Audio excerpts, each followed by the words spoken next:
Mousumi parlour makeup studio' and academy ডুমডুমাৰ Rupai D C Bora nursing হোমৰ ওচৰত অৱস্থিত Mousumi parlour makeup studio' and একাডেমীৰ আজি ৩টা বছৰ সম্পূৰ্ণ হ'ল। মহিলাসকলৰ অতি প্ৰিয় সৌন্দৰ্য বৰ্ধনৰ হ'ল বিউটি পাৰ্লাৰ। এই মৌচুমী পাৰ্লাৰ মেকআপ ষ্টুডিঅ' আৰু একাডেমীৰ জৰিয়তে যিসকল যুৱতীয়ে প্ৰশিক্ষণ লৈ সৌন্দৰ্য বৰ্ধনৰ চৰ্চা কৰি আছে, আজি ৩টা বছৰ সম্পূৰ্ণ হ'ল।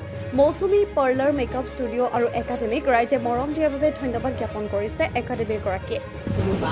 আৰু লীলা লগতে মোৰ মৰমৰ মমীৰ হয় মই বিশেষ ক'বলগীয়া বহুত আছে, কিন্তু মমীৰ এটা কথা মই ক'বই লাগিব, তাই মোৰ সৰুকালৰ এজনী নাচনী আছিলে। মনত আছেনে বাৰু? মই এক্টৰ বুলিয়েই কওঁ, কাৰণ মোৰ ভণ্টি হয় তাই, আৰু খুব তেতিয়া তাই মোৰ ঘৰত বিহু নাচিবলৈ আহিব শিকিবলৈ বিচাৰিব। তেতিয়াই মই গম পাইছোঁ তাই আগ্ৰহটো খুব আছিলে মানে।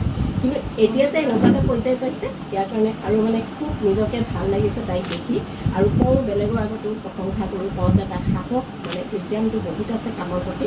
সেইটো কাৰণে খুব মানে নিজৰো ভাল লাগে যে যেনেকৈ বাইদেউ প্ৰয়োজন এগৰাকী মাইকী মানুহ কিবা এটা কাম কৰিবৰ কাৰণে আমি বহুত চিন্তা কৰোঁ ন, কিবা কৰিম নকৰিম, বা আমাৰ ক্ষেত্ৰতে বহুত হৈছে। আজি এতিয়া মই এটা সময়ত বিহুৱতী আছিলোঁ, বৰ বিহুৱতী আছিলোঁ, কিন্তু নিজক ইমান ফ'কাছত এতিয়ালৈ আনিব নোৱাৰিলোঁ। এইটো কি হ'ল, মোৰ কিছুমান নিজৰ বাৰ্ডেন আহিলে বা তেনেকুৱা এটা মই নাপালোঁ পৰিৱেশ, কিন্তু তাই যে ইয়াত ৰূপাই চাইডিঙত এনেকুৱা এটা অনুষ্ঠান মানে এনেকুৱা এটা আমাৰ সৌন্দৰ্য চৰ্চাৰ ওপৰত যথেষ্ট বহলকৈ এটা অনুভৱ হ'ব পাৰিছে, যাৰ কাৰণে মানে নথৈ সুখী হৈছোঁ, খুব ভাল লাগিছে।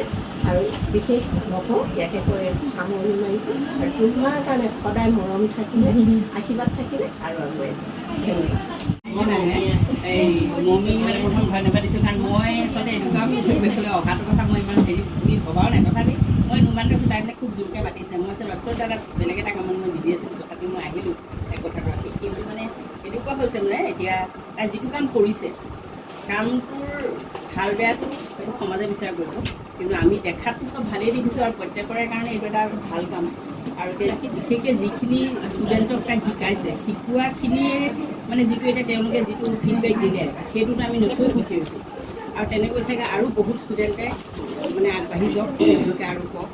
খালি এটা কথা মানে তাই মোক মেকআপ এটা কৰিম বুলি কৈছে, আজিলৈকে কৰা নাই। ক্লাছটো মাৰি দিছে দেই, এখন নোৱাৰোঁ বুলি মোক ৰখালি মাৰি দিছে।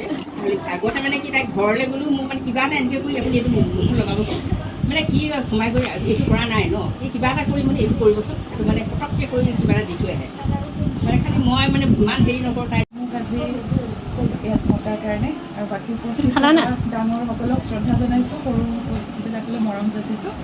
মৌচুমী মই ৰূপাইৰ ছোৱালী হয়, গুৱাহাটীৰ বোৱাৰী, মই কৰ্মসূত্ৰে মই এগৰাকী অধিবক্তা হয়, আৰু বিহুৰ লগতো জড়িত হৈ থাকোঁ। মৌচুমীৰ ইয়াত মই যেতিয়াই ৰূপাই সময় মৌচুমীৰ পাৰ্লাৰলৈ আহোঁৱেই, তাইৰ কামবিলাক ইমান বেছি ভাল, তাইক প্ৰশংসা নকৰি থাকিবই নোৱাৰোঁ। আৰু এতিয়া তাই আৰু আগুৱাই যাওক। আজি 3 বছৰ হৈছে তাইৰ পাৰ্লাৰখনৰ, বাকী এনেইতো আগৰ পৰা আছিলে এই একাডেমী। মৌচুমী নিজে তাই এষ্টাব্লিছ হোৱাৰ লগতে বহুত আজি ষ্টুডেণ্ট তাই শিকাই আছে, তেওঁলোকেও এষ্টাব্লিছ হৈ আছে, সেইকাৰণে আৰু বহুত ভাল লাগে। আৰু আগুৱাই যোৱা মৌচুমী, তোমাৰ উজ্জ্বল ভৱিষ্যত কামনা কৰিছোঁ, আৰু আগুৱাই যোৱা, আশীৰ্বাদ আছে, আগবাঢ়ি যোৱা। ডুমডুমাৰ পৰা কৰণ তাঁতীৰ প্ৰতিবেদন, নিউজ 24 এণ্ড